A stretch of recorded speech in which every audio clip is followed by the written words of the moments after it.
오늘은 4차원의 영성의 영적인 원리 두 번째, 믿음을 활용하라, 이런 제목의 말씀이 되겠습니다.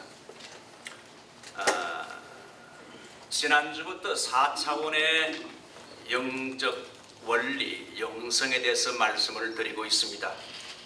지난주는 생각을 바꿔야 내 삶이 변하고 밝아진다는 겁니다. 특별히 우리 한국 사람들은 6.25 전쟁을 겪고 여러 가지 어려움들을 많이 겪어서 그런지 대체로 많은 사람들이 부정적이고 패배적인 생각을 가지고 있습니다.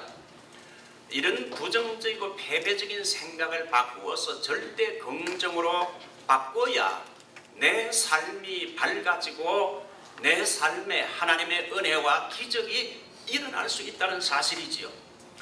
오늘은 두 번째 영적 원리로 믿음, 특별히 믿음을 사용하라, 내게 주신 믿음을 활용하라, 이런 제목이 되겠습니다.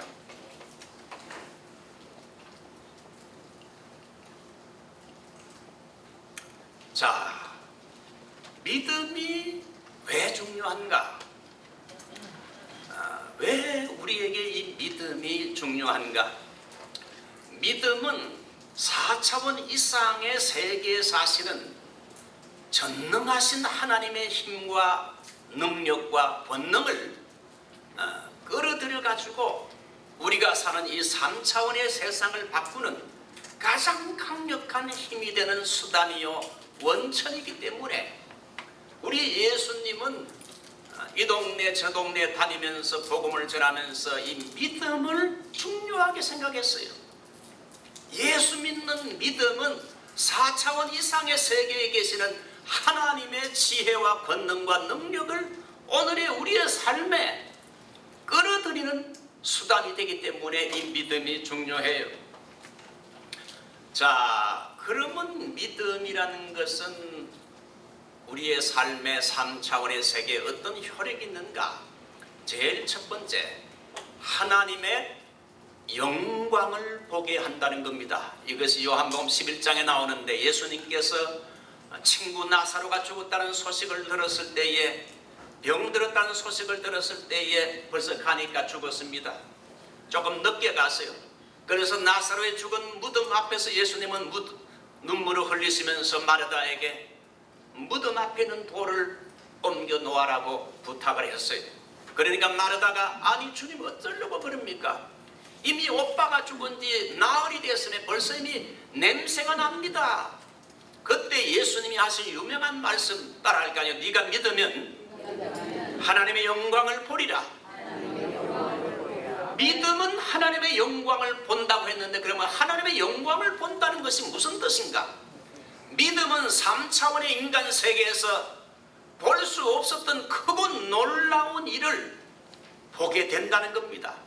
결국은 자기 오빠 나사로의 죽은 자의 부활을 목도했고, 하나님은 믿는 자에게, 믿지 않는 자에게는 나타내지 않지만 믿는 자에게는 하나님의 영광의 크고 비밀한 일을 나타내시는데, 여러분의 삶 속에도 믿음을 통하여 하나님의 영광이 나타나기를 축원합니다. 자, 두 번째, 믿음은 어떻게 되는가? 믿음이 왜 중요한가? 믿는 대로 뭡니까? 믿는 대로 된다. 너무 쉽지요. 안 믿으면 아무런 역사도 일어나지 않지만 믿게 되면 그 다음부터 4차원 이상의 세계에 계신 우리 전능하신 하나님이 우리의 삶 속에 역사하기 시작한다는 겁니다. 누가복음 7장을 보면 로마의 백부장에 나오는데 이 백부장의 종이 병들어 죽게 되었습니다. 예수님의 소문을 듣고는 유대인 장로들을 보내서 이제 우리 집에 병든 이 종을 좀 와서 고쳐달라고 했어요. 그래서 예수님께서 제자들을 데리고 이제 가자 해서 그 집으로 가는 도중에 로마의 백부장이 또 자기 친구들 보내가지고 주여 이 먼 길에 온다고 수고하지 마십시오. 그리고 내 누추한 집에 들어오심을 존귀한 분이 오는데 내가 감당치 못하겠습니다. 그저 말씀만 하사 내 하인을 고치소서. 예수님은 그 말을 듣고는 내가 이스라엘 중에 이만한 믿음을 만나보지 못했다고 놀라시면서 그 백부장의 믿음을 칭찬하면서 가라! 내 믿는 대로 될지어다. 아멘. 내 믿는 대로 될지어다. 한번 따라할까요? 내 믿는 대로 될지어다. 예, 믿는 대로 된다는 겁니다. 경상도 말로 여러분 된다 하면 되고 안 된다 하면 안 된다. 하나님은 큰 믿음은 크게 역사하시고 작은 믿음은 작게 역사하시고 믿음이 없으면 아무런 역사가 없어요. 하나님은 믿는 만큼 우리의 믿음만큼 큰 일을 이루신다 하는 겁니다. 세 번째, 믿음은 큰 풍랑 같은 두려움의 세력 앞에서, 큰 풍랑 같은 두려움의 세력 앞에서 마음의 평안함을 가지게 하는 능력이 있다는 겁니다. 이미 제가 요한 웨슬레 이야기 많이 했죠. 요한 웨슬레의 간증을 보면은 그가 여러분 교수요 선교사로 영국에서 미국에 선교하러 왔다가 그의 선교에 실패를 하고 이제 지중해를 건너서 영국으로 돌아가는 길에 큰 풍랑을 만났습니다. 풍랑을 만나서 사람들이 어쩔 줄 모르고 두려워하고 공포에 사로잡히고 토하고 야단이 났어요. 그럴 때에 한 배 모퉁이에서 일단의 무리들이 하나님을 찬송하는 사람들을 발견했는데 알고 보니까 그 당시에 선교단체 선교사를 파송하는 모라비안 교도들입니다.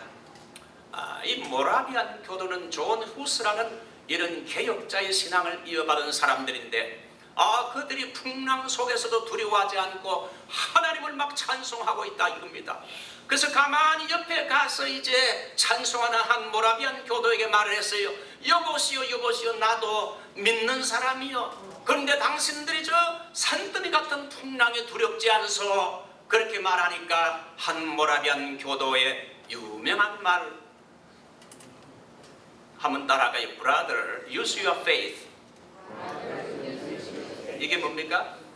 형제여 당신의 믿음을 사용하시오.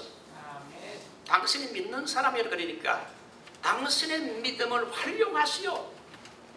거기에서 요한 웨슬레는 큰 충격을 받았어요. 자기는 소위 목사인데 목사도 아닌 일반 평신도들보다 훨씬 내가 믿음이 부족했구나. 이 풍랑이 두려워서 어쩔 줄 모르고 그랬는데 저 사람들은 그 풍랑 두려움 앞에서도 절대로 두려워하지 않고 오히려 하나님을 찬송하다니. 믿음은 큰 풍랑 같은 두려움의 세력이 우리의 삶 속에 몰려온다 할지라도 믿음을 가진 사람은 두려워하지 말라. 평안을 가질 수 있다는 거죠. 참 믿음의 힘이 놀랍죠. 네 번째 큰 믿음은, 믿음 중에서도 큰 믿음은 더러운 악령들 귀신들을 쫓아내고 그리고 때로는 병든 자를 고치게 하는 슈퍼내추럴한 힘이 있습니다. 마가복음 9장을 보면 귀신 들린 한 아이의 아비가 나오는데 예수님이 헬몬산에 기도하러 갔다가 이제 산에서 내려와 보니까 예수님의 제자들이 귀신 들린 한 아이를 위해서 고치기 위해서 기도하는데 고치지 못해가지고 망신을 당하고 있었어요. 그러자 이제 귀신 들린 아이의 아비가 예수님 바로 선생의 제자들의 선생이 왔다는 말을 듣고는 와서 당신의 제자들에게 내 아이의 병, 귀신 들린 병을 좀 고쳐달라고 부탁을 했는데 고치지 못했습니다. 귀신이 내 아들을 사로잡아 죽이려고 불광물에 자주 던졌나이다. 당신이 뭘 할 수 있거든 한번 도와주십시오. 그때 예수님이 하신 유명한 말씀이 뭡니까? 따라할까요? 할 수 있거든이 무슨 말이냐? 믿는 자에게는 넘치 못할 일이 없느니라. If you can, everything is possible for one who believes. 그러니까 믿는 사람에게는 모든 것이 possible, 가능하다 이거죠. 믿지 않는 사람에게는 아무런 능력이 나타나지 않지만 믿는 사람은 귀신 내쫓고 병든 자를 고치는 건 그렇게 큰 일이 아니다 이거죠. 믿음에는 그만한 능력이 있다 이거죠. 너희 가운데 병든 자가 있느냐? 저희들은 서로 기도할 것이요 믿음의 기도는 병든 자를 구원하려니 주께서 저를 일으키시리라. 믿음은 슈퍼내추럴한 힘이 있다 이거죠. 자, 네 번째, 믿음은 큰 산과 같은 어려운 문제, 장애물 같은 문제에 부닥쳤을 때에 큰 산을 옮기는 기적이 일어나게 한다. 제자들이 예수님께 나와서 우리는 왜 귀신을 내쫓지 못했습니까? 그렇게 질문을 하자 예수님이 한 유명한 말씀이 나오지요. 만일 너희 믿음이 한 겨자씨 한 알만큼만 있어도, 믿음을 강조했어요. 너희 믿음이 한 겨자씨 한 알만큼만 있어도 이 산을 명하여 저기로 옮겨지라 하면 옮겨질 것이요 또한 너희가 못할 것이 없으리라. 아멘. 믿음이란 건 우리 앞에 큰 산과 같은 불가능의 문제, 난관의 문제, 내 힘으로 어떻게 해결할 수 없는 문제, 큰 산과 같은 이런 문제들을 믿음 가진 사람 앞에서는, 믿음의 은사를 가진 사람은 그 문제를 능히 해결하는 기적을 일으킨다 이겁니다. 아멘.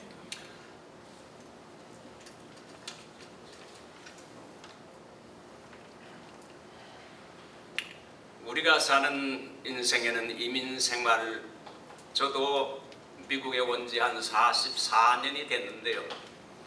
참 미국은 한국에서 관광차 구경하기 위해서 이제 오게 되면 참 좋은 나라지만, 막상 미국에 살려고 이민 보따리를 풀려고 하게 되면 이만저만 어려운 일들이, 또 시험되는 일들이 참 많지요. 인생은 늘 평탄한 것만이 아니고 곤고한 날도 하나님이 있다고 했는데, 때로는 산과 같은 어려움이나 장애물이 있는 법인데, 그럴 때는 어떻게 해야 되느냐. 유다 백성들이 바벨론 포로 70년 생활을 마치고 돌아와서 제2성전인 스룹바벨 성전을 짓는데, 대적들이 성전 짓는데 얼마나 방해꾼들과 대적들이 많은지, 성전 짓지 못하게 방해해서 15년 동안 성전 건축이 정지됐을 때에 하나님은 선지자 스가랴와 학개 선자를 통해서 너희는 산에 올라가서 나무를 베어 성전을 건축하라. 이 성전 건축이 하나님의 뜻이라고 하면서 성전 건축을 명하면서 두 가지를 스가랴서 4장에 약속했습니다. 이는 성전 건축이란 건 힘으로 되지 않고 능으로 되지 않고 나의 영으로 된다. 인간의 힘으로 안 되고 오직 성령의 역사로만이 가능하다. 아멘. 그러므로 여러분, 우리 교회 안에서 행하는 모든 일들은 우리가 열심히 하기도 해야 되지만 성령님의 역사가 절대적으로 필요합니다. 아멘. 두 번째는 큰 산아 네가 무엇이냐, 네가 스룹바벨 앞에서 평지가 되라. 큰 산은 뭡니까? 성전 건축을 방해하는 어둠의 세력들과 대적들의 세력이죠.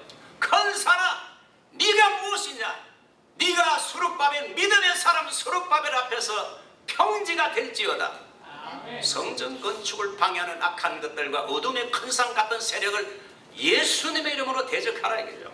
아멘. 그렇게 하면 이길 수 있다 이거죠. 뭐 산을 옮기는 이야기를 하다 보니 제가 목회하면서 과거 사우스베이에서 한 20-30년 목회를 했는데, 사우스베이에서 목회할 때 한 60-70명 모일 때 폐쇄된 국민학교 건물을 빌려다가 그곳에서 예배를 받습니다. 예배하면 보려면 한 30분 40분간 이렇게 준비를 해야 됐어요. 그러다가 이제 3년 후에 흑인 폭동 시절에 가디나의 한 교회당을 구입해서 그곳에서 목회를 한 10년쯤 하자 한 350명으로 교인들이 늘게 되고, 나중에는 교회당 패실리티가 부족해서 파킹락도 부족해서 조금 더 넓고 큰 교회당이 필요했습니다. 그러던 중에 우연히 어떤 부동산 업자를 통해서 인근 가까운 하버시티에 미국 교회가 운영하던 한 5.5에이커 정도의 크리스찬 스쿨이 문을 닫게 되면서 그 교회가 그 건물을, 학교 건물을 처분할 계획이 있다는 사실을 알게 됐습니다. 그래서 그 다음날 미국 교회 목사님을 찾아가서 우리가 좀 조금 더 넓은 교회당을 원하는데 그 건물을 보여주시면 우리가 그 건물을 살 수도 있다고 말을 했어요. 그 건물 안에 들어가 보니까 미식 축구장도 여러분 하나 있고 말이죠. 국민학교, 중학교, 고등학교 건물 한 5동이 있는 23만 스퀘어피트의 큰 건물이었어요.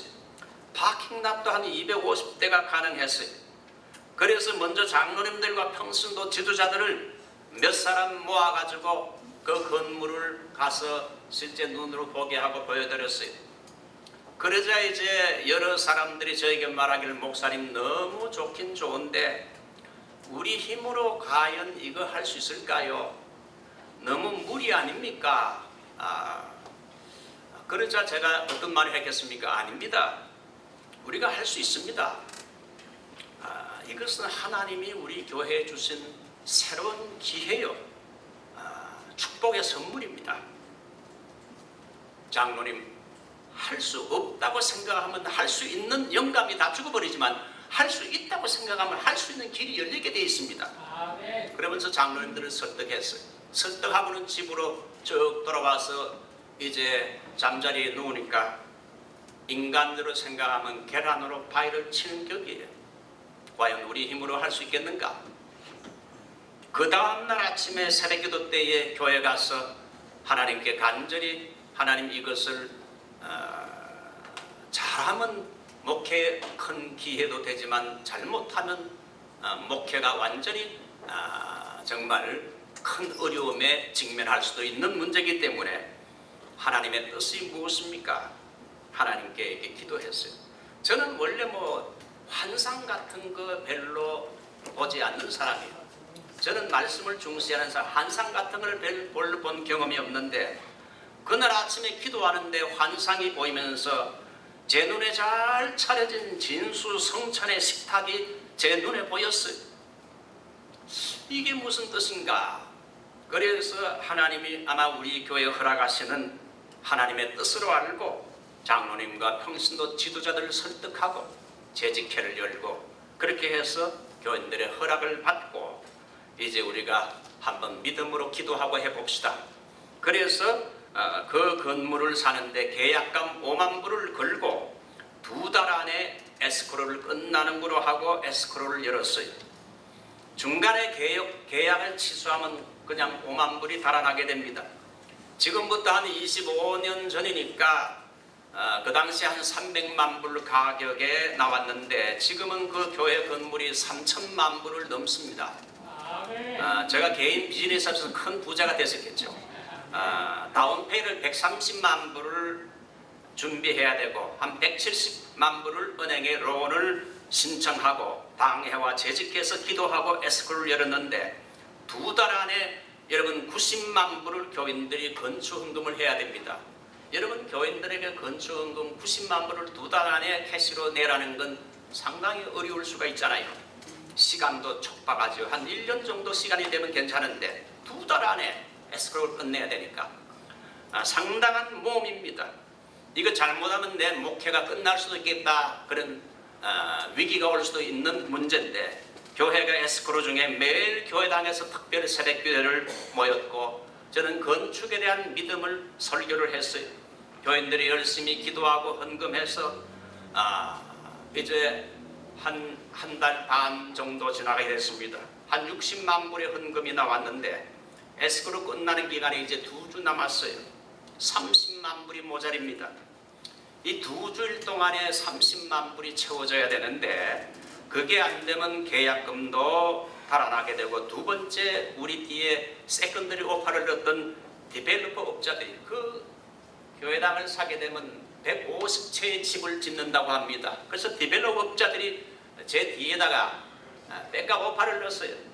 그래서 그 사람들에게 기회가 넘어가게 되는데 도무지 이제 교인들이 할 만한 사람들이 헌금을 했는데 도무지 이제는 더 이상 헌금이 30만 불이 나올 수 없고 그래서 하나님께 하나님 노웨이 아웃 길이 안 보입니다. 하나님은 길을 여시는 하나님, 홍해 바다를 가르시고 홍해 바다 밑에 감추인 길을 여시는 하나님, 모세에게 길을 열어주신 하나님 저에게도 길을 열어주십시오. 그렇게 밤낮으로 부르짖었는데 두 가지 이제 이야기를 하고 할까 합니다.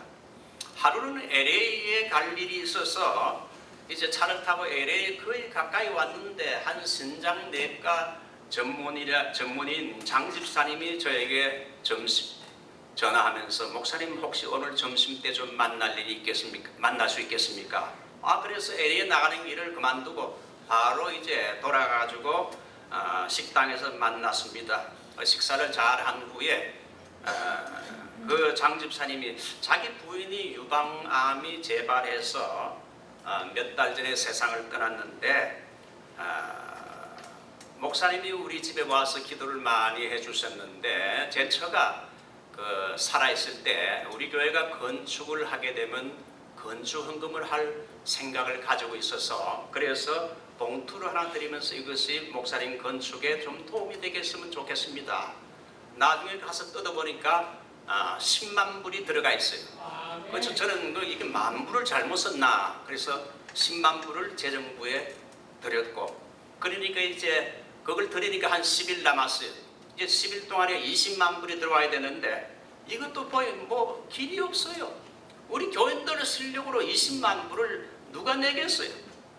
그래 해가지고 하나님께 기도하는데 제가 속하는 구역에 셀교회 모임을 가졌는데 김아무개 집사 부부가 셀교회 마칠 때쯤 목사님 저를 잠깐 좀 볼 수 있겠습니까? 그럽시다. 그래가지고 이 사람이 두 부부가 저를 찾는데 보니까 남은 20만 불은 아무래도 제가 교회 건축을 놓고 처음에는 뭐 교회 건축을 그렇게 반대했던 사람인데 뭐 적극적으로 찬성 안 했는데 이제 보니까 그 남은 20만 불 기도하는데 하나님이 야 남은 20만 불은 네가 해라. 자꾸 그런 음성 같은 게 들려서 견딜 수 없어가지고 남은 20만 불은 아무래도 목사님 제가 해야 될 것 같습니다. 그분들은 뭐 큰 부자도 아니고 옷 장사하는 사람들이에요. 내일 아침에 목사님 사무실을 찾아뵙겠습니다. 기도해 주십시오. 다음날 아침 목사 사무실에 부부가 와서 보니까 손에 007 가방을 들고 왔는데 보니까 그 007 가방 안에 20만 불 캐시를 담아가지고 왔어요. 그렇게 해서 기적적으로 모든 것이 채워지고 또 그 후에 또 헌금들이 있고 해서 들어가서 또 여러 가지 한 15만 불 정도 이렇게 보수 공사를 하고 해서 정말 하나님의 은혜 가운데 큰 산과 같은 불가능의 문제 정말 전능하신 하나님께 믿음을 가지고 우리가 하나님께 기도했더니 산을 옮기는 이런 기적이 일어나서 여기에 참여한 성도들이 이 과정 속에 역사하신 하나님의 능력과 권능을 보고는 믿음이 자라게 되고 성전으로 이전해서 교회가 2배로 부흥하게 됐다 이겁니다. 자, 오늘 제가 드리는 말씀의 요지가 뭡니까? 믿음이란 것 혹은 또 믿음의 기도는 우리 앞에 있는 불가능과 같은 산도 움직일 수 있다. 그러므로 여러분 성도들은 안 된다는 생각을 버리고 믿음이 있는 말을 해야 된다. 못한다는 말을 하지 말고 할 수 있다는 믿음의 말을 하고 하나님이 도우시면 능치 못할 일이 없고 하나님이 하시면 쉽다 이거죠. 아멘. 여러분 우리 3차원의 세계에는 중력의 법칙과 공기역학의 법칙, 베르누이 법칙이 있죠. 중력의 법칙은 뭐 우리가 너무나 잘 아는 거 아닙니까? 뉴턴의 중력의 법칙은 사과나무가 떨어지는데 왜 땅으로 떨어지는가? 그 하늘로 떨어지지 않고 하늘로 올라가지 않고 왜 땅으로 떨어집니까? 끌어당기는 중력 때문에 그렇다. 그래서 우리가 이 중력의 법칙을 무시하고 높은 곳에서 여러분 밑으로 뛰어내리게 되면 어떻게 됩니까? 한 5층, 10층 건물에서 뛰어내리면 슈퍼맨이 아닌 이상 중력의 법칙 위에서 아래로 뛰어내리게 되면 크게 다치거나 죽을 수도 있다는 거지요. 그런데 우리가 여러분 비행기를 타게 되면 그 무거운 비행기가 수백 명을 태우고 신기하게도 땅에 떨어지지 않고 하늘로 나는 걸 우리가 경험하게 되는데 참으로 신기하지요. 이렇게 크고 무거운 비행기가 날다니 거기에는 베르누이 법칙이 있는데 유체가 빠르게 흐르면 압력이 낮아지므로 날개 윗면의 압력은 낮아지고 아랫면의 압력은 상대적으로 높아진다. 이 압력의 차이로 인해 위로 뜨는 힘, 즉 양력이 발생하여 비행기가 하늘을 날 수 있다. 충분히 뭐 이걸 저는 이해 못하겠어요. 이게 무슨 말인지. 그런데 베르누이 법칙에 의해서 결국은 양력이 발생해서 비행기가 여러분 수백 명을 태우고도 그 무거운 비행기가 하늘을 난다. 그래서 이 땅의 3차원의 세계에서는 여러분 베르누이 법칙을 통해서 비행기가 날고 여러분 사과가 땅에 떨어지는 중력의 법칙이 있는데 그래서 여러분 이 중력의 법칙과 베르누이 법칙보다도 더 힘이 세고 위대한 것이 무엇입니까? 바로 여러분 믿음의 법칙이죠. 자, 오늘 이제 믿음의 법칙에서 가장 중요한 것은 바라봄의 법칙이라 그럽니다. 한번 따라할까요? 바라봄의 법칙. 예, 이것은 상상요법을 사용해서 기도하는 겁니다. 아직 이루어지지 않았고 나타나지 않았지만 믿음의 눈으로 이미 이루어진 것처럼 보는 겁니다. 마음의 상상요법을 사용해 기도하는 겁니다. 라이트 형제가 여러분 새가 날아가는 걸 보고 사람이 새처럼 나는 걸 꿈꾸자 결국은 비행기를 발명해서 새처럼 하늘을 날게 됐지요. 그러므로 무엇을 우리가 얻기 원한다면 먼저 상상의 세계에서 아직 이루어지지 않은 것을 마치 이루어진 것처럼 눈으로 보는 이런 이미지네이션 상상을 하면서 기도하라는 겁니다. 사업이 번창하기를 원한다면 믿음의 눈으로 나의 사업이 크게 번창해서 축복받는 모습을 상상하면서 보면서 기도하고 몸이 병약한 사람은 맨마다 여러분 비실비실한 자기의 몸만 생각하지 말고 내 몸이 낫고 걷고 뛰면서 하나님을 찬양하게 되어 건강하게 주님을 섬기는 이러한 자신의 모습을 바라보며 기도하라는 것이고 세계적인 전도자가 되기를 원한다면 세계를 돌아다니면서 수많은 사람들에게 빌리그레암처럼 복음을 전파하는 외치는 담대하게 외치는 설교자의 모습을 믿음의 눈으로 상상하여 바라보라는 겁니다. 아직 이루어지지 않은 것이지만 아직 기도 응답을 받지 않은 것이지만 마치 이루어진 것처럼 상상해서 믿음의 눈으로 먼저 보라는 거죠. 믿음은 보는 겁니다. 이 4차원의 영성을 가장 많이 사용하고 강조한 분이 폴 조 목사님입니다. 히브리 11장 1절 믿음은 바라는 것들 실상이요 보지 못하는 것들의 정근이 했지요. 여기 실상이라는 헬라어는 하이포스타시스라는 단어인데 어슈런스, 확신이라는 뜻입니다. 그러므로 믿음이 무엇인가? 내 눈에 아직도 아무것도 보이지 않고 내 손에 아무것도 잡히지 않고 느낌이 전혀 없는데 믿음이란 건 확신하고 고해 앞을 나아가는 거예요. 이게 바로 믿음이라고 히브리서는 말하고 있지요.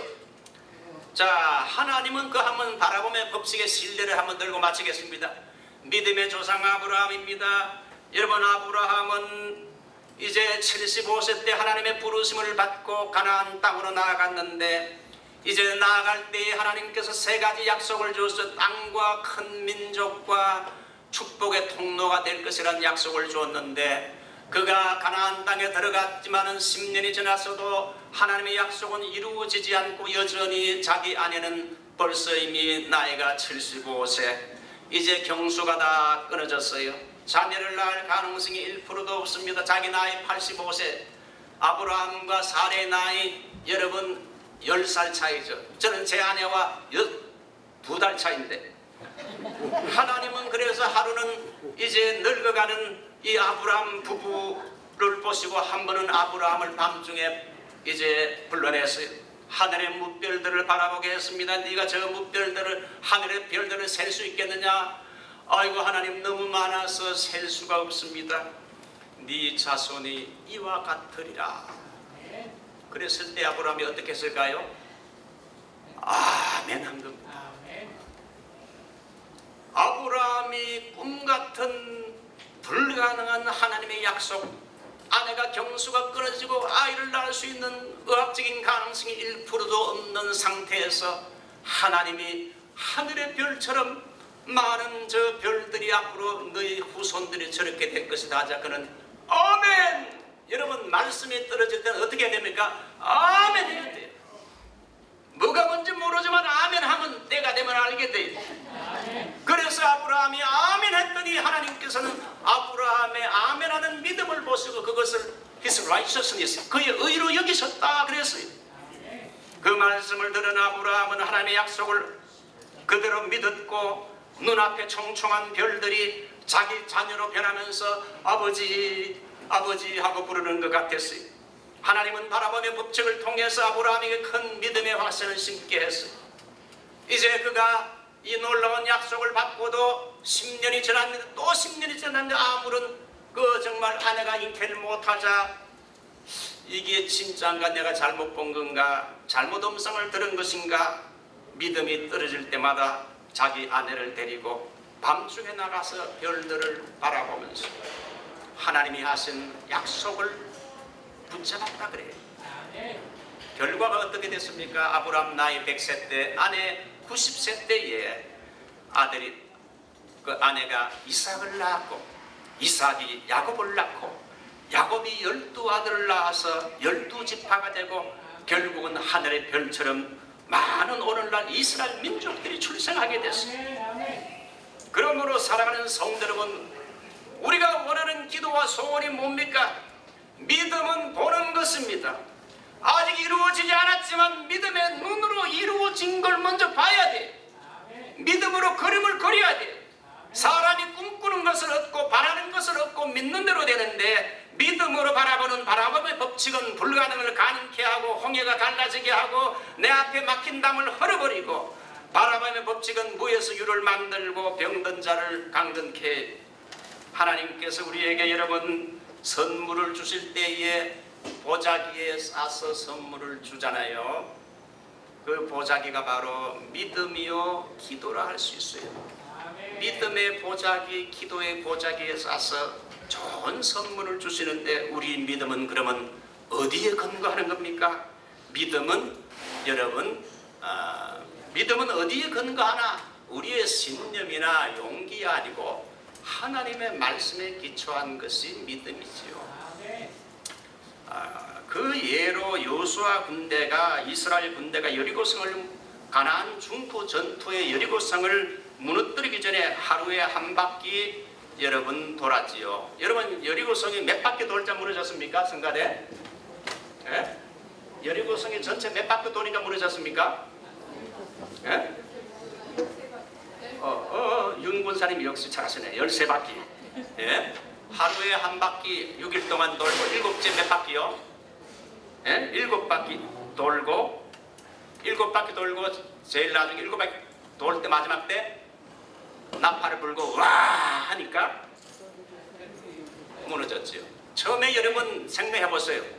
여호수아 군대가 여리고성을 공략하기 위해서 매일마다 하루에 한 바퀴 도니까 여리고성 사람들이 그 위에서 보면서 뭐라 했겠습니까? 저런 미친놈들 그 대포를 쏴야지 여리고성이 무너지지 어떻게 돈다고 무너지나? 6일 동안 도는데 6일 돌았으면 금이라도 가야 될 거 아닙니까? 금도 안 가지요. 근데 결국은 7째 날에 철벽 같은 성 여리고성이 모래성처럼 와르르 무너졌어요.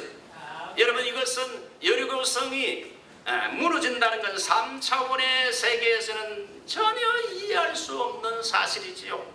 그런데 하나님의 말씀이 그대로 순종하면 될 것이라는 4차원 이상에 계신 하나님을 믿는 이 말씀에 대한 믿음을 하나님이 그렇게 말씀하셨으니까 여호수아가 하나님이 하신 말씀을 붙잡았을 때에 여리고성이 무너졌어. 그래서 이 믿음이란 건 뭡니까? 내 신념과 어떤 생각을 따라가는 게 아니고 하나님의 말씀을 붙잡는 것이 믿음인 줄 믿습니다.